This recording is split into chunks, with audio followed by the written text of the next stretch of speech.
Hoy queremos hablar de geopolítica con Eva María Martín Roda y con Julio López Davalillo, que son profesores de geografía en la UNED de una asignatura con este mismo nombre. Eva, Julio, muy buenos días y bienvenidos a Sin Distancias. Buenos días, Clara. Bueno, Julio, en un mundo cada vez más cambiante como el actual, ¿qué es lo que estudia la geopolítica?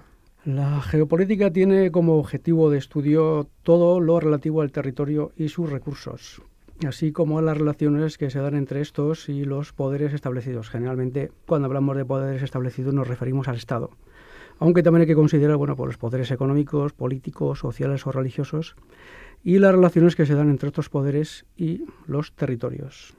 Pero bueno, Eva, la geopolítica en sí, ¿qué es lo que aporta? Mira, Clara, la geopolítica en el siglo XXI cada vez tiene más importancia porque se adentra en un escenario totalmente nuevo en el que los conflictos y las relaciones de poder están en constante redefinición. Y además, muchos de estos conflictos geopolíticos que antes tenían nada más una influencia local, en la actualidad pueden convertirse, y de hecho muchos se convierten en conflictos globales. Pues a los problemas globales se unen intereses internacionales en el mundo que estamos cada vez más globalizado, en el que priman tanto las relaciones bilaterales como los intereses geoeconómicos. Estos conflictos, además, están mediatizados por organismos supranacionales, como el Consejo de Seguridad de Naciones Unidas. Consejo que, por otra parte, ya sabes, refleja de forma clara cuáles son los principales ejes de fuerza económica y militar a través de aquellos países que conforman la Comisión Permanente y que, además, como muy bien sabes, tienen derecho a veto, que son China, Estados Unidos, Rusia, Inglaterra y Francia. Estos países, al vetar algunas de las propuestas, pues manifiestan claramente los intereses particulares que tienen. Si hablamos de los principales conflictos sociales con los que se enfrenta el siglo XXI, ¿cuáles destacaríais, Julio? Los principales conflictos derivarán, todo indica que la cosa irá por ahí, de un crecimiento demográfico muy elevado, cosa que acabará generando problemas y crisis alimentarias, como periódicamente nos recuerdan los medios de comunicación, escasez de recursos naturales, migraciones masivas, bien sean regulares o espontáneas, todo ello en un mundo que, si bien es cierto, cada vez es más global para los flujos económicos, cada vez está más cerrado a los movimientos migratorios. Casi todos los países dictan periódicamente leyes restrictivas a la entrada de personas, pero no a capitales y mercancías. Esta limitación de recursos naturales está llevando a la lucha por los mismos y puede servirnos de ejemplo el caso del agua, fundamental para la producción de alimentos y para la alimentación del ganado en muchos países del tercer mundo. Todo esto está convirtiendo a las tierras fértiles en un bien con un elevado valor económico cada vez mayor, sobre todo en África y en Iberoamérica. Julio, además, mira, perdóname, pero quiero apostillar algo. Lo que has dicho es muy acertado, pero van a seguir existiendo también otros problemas tradicionales como los derivados de los límites fronterizos, ya sean fronteras de carácter natural, políticas o jurídicas.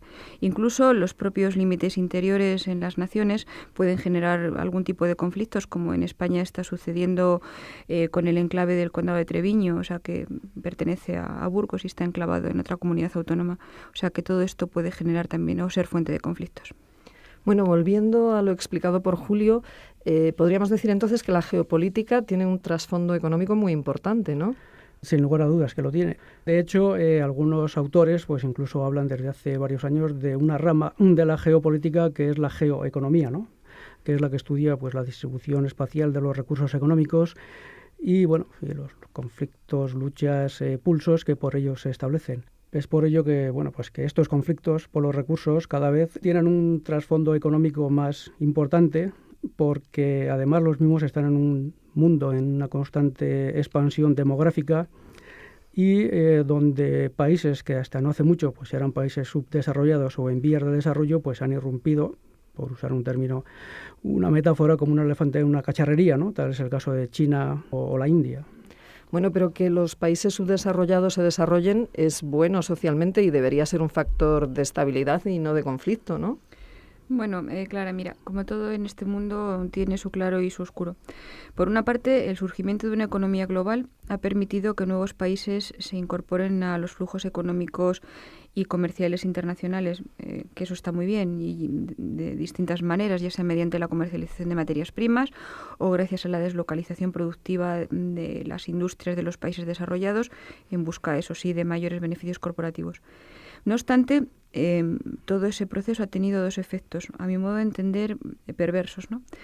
Por una parte, ha precarizado los salarios y las jornadas de la mano de obra de los países desarrollados, ventajas que por otra parte fueron el resultado de largas luchas sociales, como todos sabemos. Y por otra parte, al incrementar la masa monetaria de los países a los que se ha llevado la industria, ha hecho a la población más rica. Lo que sin lugar a dudas es bueno, o sea, que mejore el nivel de riqueza de las poblaciones es bueno. Pero esta población está demandando bienes como coches, frigoríficos, televisores, etcétera, lo que está incrementando de forma enorme la presión sobre el medio ambiente y sobre los recursos, lo que, como muy bien indicaba Julio, producirá conflictos por conseguir o hacerse con estos recursos, como está sucediendo con la producción de gas natural, que en 2006 era de algo más de 101.000 billones de pies cúbicos y en el 2010 era de algo más de 112.000 billones de pies cúbicos, lo que supone un incremento en la demanda de algo más del 10% en tan solo 4 años. Y teniendo en cuenta que la población en este periodo tan solo crece un 6,5%, vemos que la demanda se está incrementando de forma dramática. La pérdida de empleo como consecuencia de la globalización me parece importante, pero me parece que es muy difícil modificar esta tendencia, ¿no, Julio? Sí, es difícil. Yo creo que la pérdida de empleo en los países desarrollados como consecuencia de la deslocalización, que no es otra cosa que el traslado de las plantas industriales a lugares donde el factor mano de obra es mucho más barato, no es lo único importante. Lo más significativo, y ya entramos en el terreno, no sé, de la moral, es que una buena parte de la población de estos países en vías de desarrollo vive en unas condiciones que podíamos denominar como de nueva esclavitud o nueva servidumbre, ¿no? Con unos salarios míseros. Por ejemplo, en la India y en Bangladesh, pues el salario viene a ser de 29 euros al mes, que apenas permiten vivir, y lo que es más lamentable, con mano de obra infantil en unas condiciones que recuerda pues a lo que nos contaba Dickens en su famoso Oliver Twist. Sirva como ejemplo de, bueno, pues de estas condiciones de vida en algunos países, lo que ocurrió recientemente en Bangladesh, donde al hundirse una fábrica textil, pues dejó 1.050 muertos. Sí, la verdad es que fue terrible. En fin, volviendo al tema de los recursos, habéis mencionado antes que la seguridad alimentaria será uno de los problemas a los que deberemos enfrentarnos en el siglo XXI. Pero la creciente mecanización del campo de los países en vías de desarrollo, ¿no creéis que evitará este problema? Sin lugar a dudas. La mecanización y la biotecnología, gracias a la manipulación genética, ayudarán a incrementar la producción de alimentos. Se pueden hacer cultivos más resistentes al frío, al calor o a la sequía, permitiendo exportar nichos geográficos y geológicos que en la actualidad no pueden ser utilizados. Sin embargo, las tierras aptas para el cultivo agrícola están limitadas por las condiciones climatológicas, edáficas y ambientales. Además, la mecanización en los países del tercer mundo o la revolución verde han permitido incrementar la productividad agrícola mundial, y en el año 2007 la productividad agrícola creció un 1,5%, pero la población, sin embargo, creció algo más del 6%. Por tanto, las reservas mundiales de alimentos ese mismo año descendieron. El panorama, por tanto, no parece halagüeño. Es difícil poner más tierras en explotación y, de poderse hacer, que éstas se localicen en zonas húmedas o que se cuente con suficiente agua para irrigar los cultivos. También la incorporación de nuevas tierras de cultivo para producciones que no son autóctonas requiere regadío, tratamientos fertilizantes, pesticidas, lo que encarece el producto final. Y yo tengo mis serias dudas de que una parte importante de la población pudiera acceder a estos alimentos debido a su carestía. Habéis mencionado hace un momento la Revolución Verde. ¿Podrías explicar de qué se trata, Julio? La Revolución Verde tiene por objetivo fundamental incrementar la productividad en algunos países y de algunos productos, de algunas semillas. Por ejemplo, en México se introdujeron semillas de cereales de alto rendimiento en zonas donde las plantas autóctonas pues tenían una menor productividad, además de ponerse en regadío zonas hasta entonces de secano. En cambio, en un primer momento sí se incrementaron las cosechas, pero también se produjeron consecuencias medioambientales nefastas, ¿no? Sí, se incrementó notablemente el consumo de agua dulce, como consecuencia del incremento de las tierras de regadío, pero a la larga el regadío acabó por lixiviación, empobreciendo el suelo y salinizándolo, haciendo que la productividad a la larga pues terminara disminuyendo. También podemos mencionar la deforestación. Bueno, ahí está el caso de la Amazonía, que supone poner nuevas tierras en cultivo en algunas ocasiones. También la revolución verde y el abuso de fitosanitarios, de plaguicidas, etcétera, etcétera, está haciendo que la capa freática descienda varios metros por debajo del nivel actual y que muchas tierras pues acaben perdiendo los nutrientes. ¿Qué efectos tiene la deforestación sobre el medio ambiente? Clara, la pérdida de masa forestal por la tala de bosques y de selvas para producir madera y el clareo de los bosques para el cultivo tiene efectos sobre las precipitaciones a escala global, porque disminuye la evapotranspiración de las plantas. También se pierde bosque y el bosque, la pérdida de plantas reduce la neutralización del CO causante del calentamiento global. A modo de dato, cada hectárea de bosque o selva neutraliza unas 10 toneladas métricas de CO2. O sea, menos lluvia y más contaminación. En fin, por lo que venís contando, parece que las materias primas se van perfilando como el punto de fricción entre las distintas potencias, ¿no? Sí, es así, pero además hay que considerar, teniendo en cuenta pues la política del momento y la geopolítica, que por ejemplo algunos países como Ucrania y los oleoductos que provenientes de Rusia la atraviesan pueden acabar perjudicando a terceros países, como fue el caso hace 2 inviernos de Europa y sobre todo Alemania. Alemania tuvo que intervenir diplomáticamente para que se buscase una solución al conflicto del gasoducto siberiano. Ucrania en este caso utilizó el gas como un arma de presión.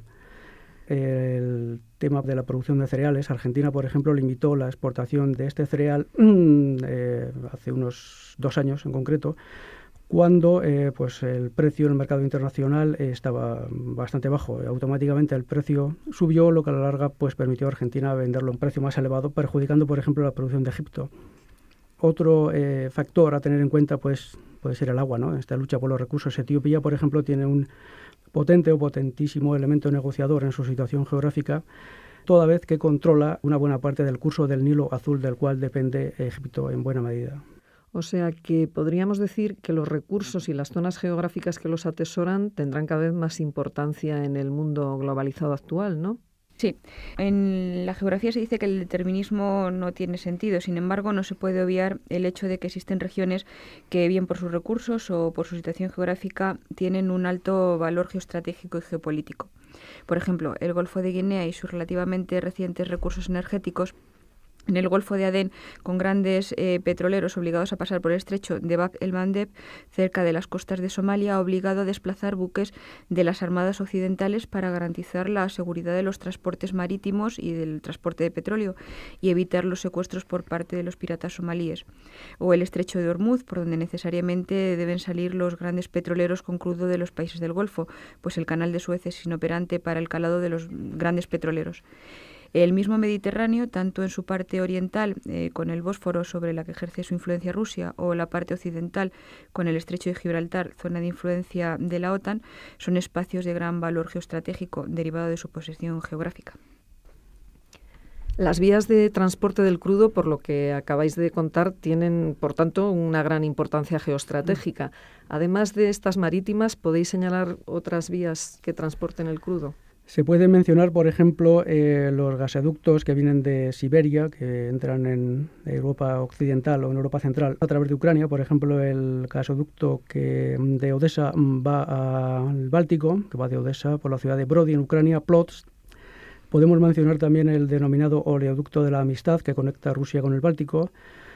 Otro que conecta Rusia con las antiguas repúblicas soviéticas de Asia Central. También hay un corredor que va del Mar Caspio al Mar Negro, que parte de Bakú y va a Tiflis, capital de Georgia. Y también hay otro oleoducto construido y financiado por China que desde Kazajistán lleva el gas de este país a China. Yo quiero comentar, si me permitís, como referencia a la importancia que puede tener el combustible, que ha sido capaz de incluso modificar medios de transporte. o la importancia geoestratégica de una zona. Por ejemplo, un ejemplo de las dos cosas, el conflicto entre árabes y judíos, que forzó el cierre temporal del canal de Suez, provocó, además de una crisis energética al cerrarse el canal, los barcos cambiasen y se hicieran con más calado, porque los barcos se veían obligados a bordear África para llegar a Europa, por lo que cambió la tipología de los petroleros. Entonces, los petroleros que conocemos hoy en día son consecuencia de aquello y de la necesidad de combustible que se tiene en Occidente. Además, el último efecto que tuvo es que hizo perder su importancia geoestratégica al propio canal de Suez, siendo un perjuicio económico bastante importante para Egipto. Eva Martín Roda y Julio López Davalillo, profesores de Geografía en la UNED, muchísimas gracias por habernos acompañado hoy para hablarnos sobre la geopolítica en un mundo cambiante. Muchas gracias a ti, Clara. Muchas gracias. Buenos días.